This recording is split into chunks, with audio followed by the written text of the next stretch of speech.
حفیظ جلندری کا ایک شعر ہے، وہ میں ہر جمعے تیاری کرتا ہوں پڑھنا ہے لیکن رہ جاتا ہے۔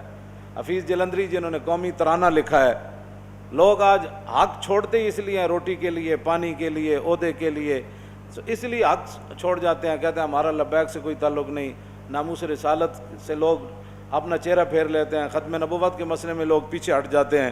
تو حفیظ جلندری جنہوں نے قومی ترانہ لکھا ہے، ظاہر ہے ان پر زندگی میں کوئی ایسا وقت آیا ہوگا کہ وہ حق سے پیچھے ہوئے ہوں گے۔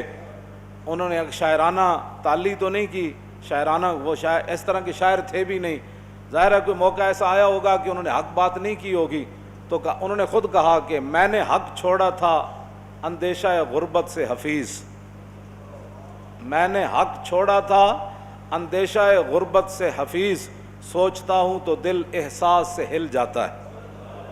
یار میں نے حق چھوڑا تھا اندیشہ غربت سے حفیظ، ہائے اس امر سے نہ تھی مجھے کچھ آگاہی، ہائے اس امر سے نہ تھی مجھے کچھ آگاہی، رزق تو اس دار میں کتوں کو بھی مل جاتا ہے۔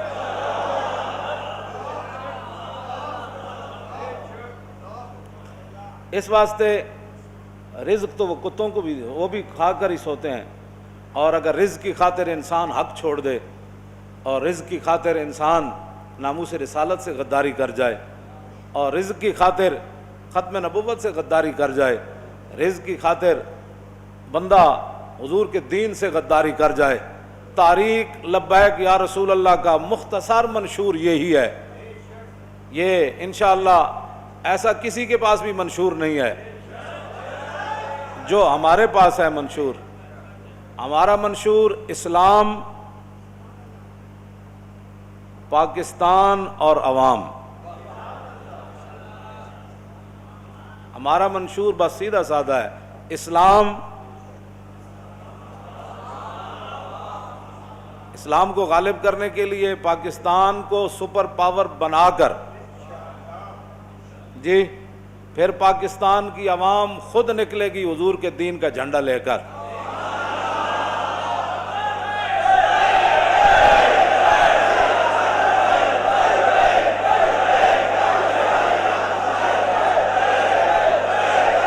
لبیک زور لگائیں، لبیک یا رسول اللہ۔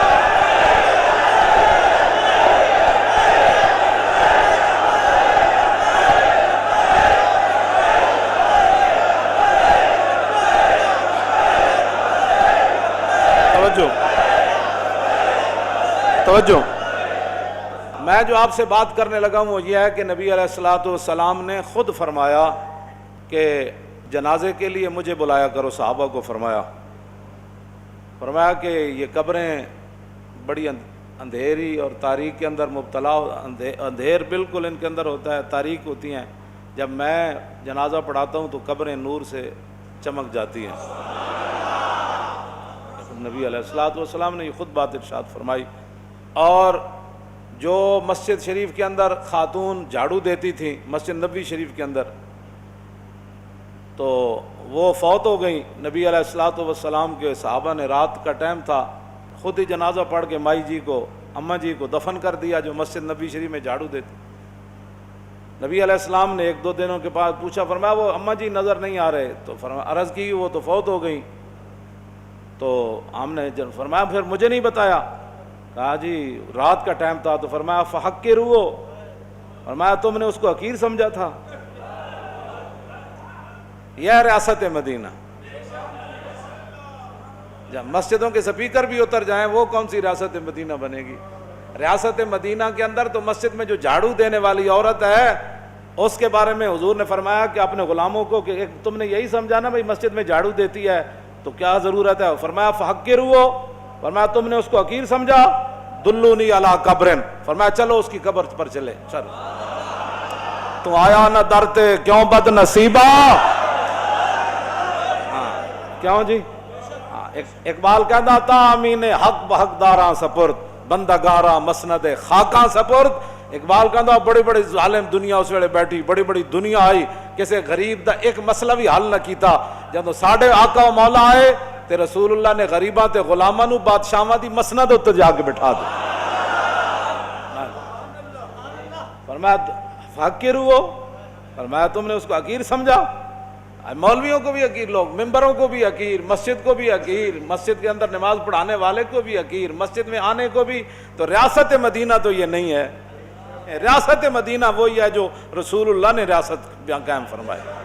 ہاں اس کے اندر یہ بات تھی۔ حضور نے دوبارہ جا کر فصلی علیہ اربعن، حضور نے دوبارہ جا کر 4 تکبیر نماز جنازہ پھر پڑھی، اور پھر نبی علیہ الصلوۃ والسلام کھڑے ہو گئے ان کی قبر پر، فرمایا اماں جی اے دسو تے صحیح مرن تو بعد سب تو زیادہ ثواب کس چیز کا ملیا؟ تھوڑی دیر کے بعد نہ صحابہ نے وہ آواز سنی، دور و نزدیک کے سننے والے وہ کان، کار پاکاں را کیا سز خود مگیر، گرچہ باشد در نوشتن شعر و شیر، انبیاء را ہمچو خود برداشتن۔ یہ کیڑی بات ہے؟ نبیاں تے پیاراں دیاں گلوں اپنے تے قیاس کر دین بھائی اسمینو جی کچھ نہیں۔ حضور نے تھوڑی دیر تو بعد فرمایا ماں اماں جی پتہ ہے کی کہہ رہے ہیں؟ عرض کی جی کی کہہ رہے ہیں؟ فرمایا اے مایوری جواب، میں پوچھا بھائی کدا ثواب زیادہ ملیا؟ تے عرض کی تھی حضور مسجد جھاڑو دین دا ثواب زیادہ۔ تے مسجداں وچ آ کے لوگ فرعون تے مسجداں وڑدا ہی کوئی نہیں، تے پھر جو مسجداں جی چھوڑیاں کیوں جی؟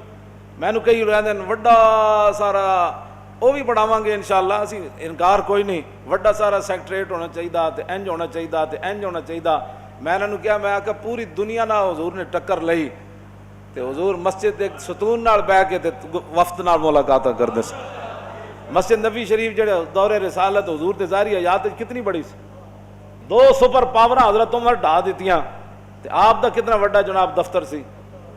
ہاں جی اور مسجد نبی شریف ہی سی، آپ نے دور خلافت آپ گئے مسجد قباء، حضور نبی علیہ السلام دی سنت سی حضور ہر ہفتے مسجد قباء دی زیارت واسطے پیدل یا سواری تے تشریف لے جاندے سن۔ بعد جڑے خلفاء سن ابو بکر عمر عثمان و علی اے بھی اسی طریقے نال مسجد قباء دی زیارت کرن جاندے سن۔ تے حضرت عمر ایک دفعہ ہفتے زیارت کرن گئے تے ویکھیا تے جناب گرد و غبار پیا مسجد وچ، تے آپ نے تازہ کھجور دی شاخ توڑی تے 36 لاکھ مربع میل دے حکمران نے مسجد جھاڑو دیتا۔ ہاں جی سروری در دین ماں خدمت گری است۔ اقبال کہتا ہے ساڑھے آپ بادشاہی دا تصور اور کچھ بھی نہیں، اپنی پارٹیاں نہیں وہ پالیاں جانیاں۔ ہاں جی نہ پارٹیاں تے جناب منشور تے دستور تے جناب وہ گل اللہ رسول دی ہوندی۔ ہاں جی اپنی یہ جو اے پارٹی آ گئی ہوں اینے لٹنا ہے، پھر دوسری پارٹی آ گئی۔ ریاست مدینہ وچ ایک گل نہیں سی۔ ہاں جی ریاست مدینہ وچ ایک گل نہیں سی کہ پارٹی کٹی جاندی۔ فرمایا عمر کو بلاؤ، سیدنا صدیق اکبر نے جب پتہ چلا میں دنیا تو تشریف لے جانی تو فرمایا عمر کو بلاؤ، یہ نہیں فرمایا میرے رشتہ داروں کو بلاؤ۔ یہ تو گل ہی ہو رہی، ریاست مدینہ میں یہ بات نہیں ہوتی۔ ہاں جی تو جدوں صحابہ نے حضرت عمر دا صدیق اکبر انتخاب کیتا تو انہوں کہنے لگے اللہ نو جا کے کی جواب دو گے؟ ایڈا ڈاڈا بندہ تسی ساڑھے تے لا کے جا رہے ہو، ایڈا ڈاڈا بندہ۔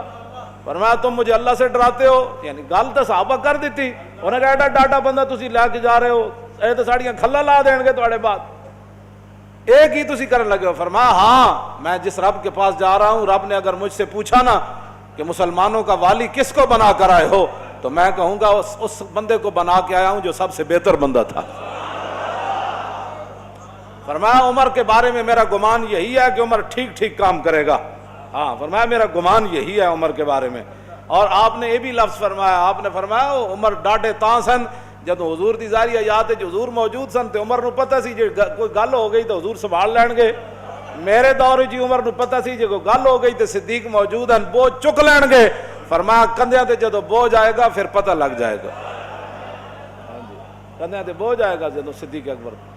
تو میں ریاست مدینہ یہ ہے ہاں جی جس میں 36 لاکھ مربع میل کا حکمران مسجد میں جھاڑو دیتا ہے، نہ کہ مسجد کے سپیکر اترواتا ہے، نہ کہ جناب وَاعْلَمُوا أَنَّمَا غَنِمْتُمْ کا ترجمہ لوٹ مار کی جاتی ہے وہاں سے۔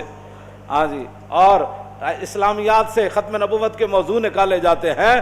جہاں جب ریاست مدینہ ہو نا اور ختم نبوت کا مسئلہ پیدا ہو جائے یمامہ میں تو پھر ریاست مدینہ کا جو والی افضل الخلق بعد الرسل فرماتے ہیں ہن بڈھا ہوئے یا جوان ہوئے، اکھاڑا ہوئے یا نابینا ہوئے، سارے حضور دی ختم نبوت واسطے جاؤ ریاست مدینہ کے اندر۔ اور پھر خود بھی صدیق اکبر تلوار پکڑ کے چل پڑے، مدینہ خالی ہو گیا۔ یہ تے مولا علی روکیا، پھر صدیق اکبر نے فرمایا تسی نہ جاؤ جناب، تسی چلے گئے تو پھر ساڈا پیچھے کی بڑھے گا، تسی نہ جاؤ جے تانوں کچھ نقصان ہو گیا تو پھر مسلمانوں دا کی بنے گا۔ ریاست مدینہ جے بنانی نا تو پھر ریاست مدینہ بنان دے اسباب پیدا کرو. ہاں جی سانو دسو اسی بنانے ریاست مدینہ, اسی تہاڈی مدد کرتے ہیں, ریاست مدینہ کیویں بن سکتی؟ ہاں جی کیوں جی ساڑیاں گردناں تے پگڑیاں اساں کس واسطے رکھیاں؟ اے جسم کیڑیاں دے ویسے کھا جانا ہے, جے اسلام دے کم آ جائے تو اور کی چاہیے؟ کیوں جی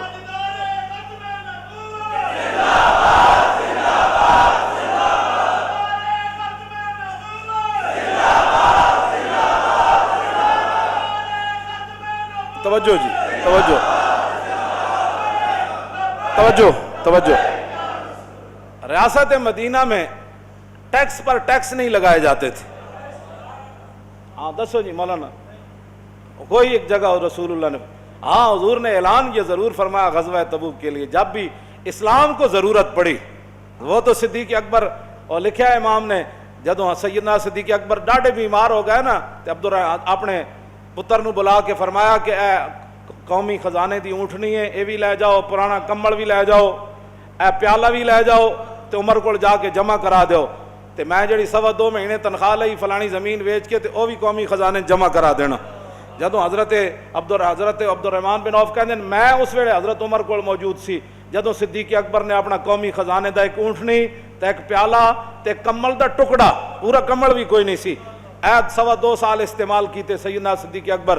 جدوں حضرت عمر کو پہنچے تے حضرت عمر چیخ مار دیتی, انہاں کہا صدیق تسی تے جا رہے ہو, پیچھے آن والے واسطے کم ڈاڈا کر کے جا رہے ہو, تسی کون ہوئے گا جڑے اونٹنیاں بھی واپس کر دے گا تے پیالے بھی قومی خزانے جمع کرا دے گا؟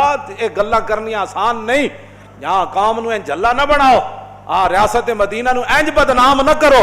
اگر چاہندے ہو کہ ریاست مدینہ بنے تو پھر اسی بھی تواڈے نال آ, ساڈا اختلاف کسی نال کوئی ذاتی اختلاف نہیں. ہاں جڑیاں گلاں ہو گئیاں ٹھیک ہے, ہاں ساڈا کوئی کسی نال اختلاف کوئی نہیں, نہ اسی کسی نے کول ویر لینا ہے نہ انہاں کول انتقام لینا ہے. ہاں رب میرا جو ہے وہ قادر ہے, جس سے چاہے جیسے چاہے وہ انتقام لے گا.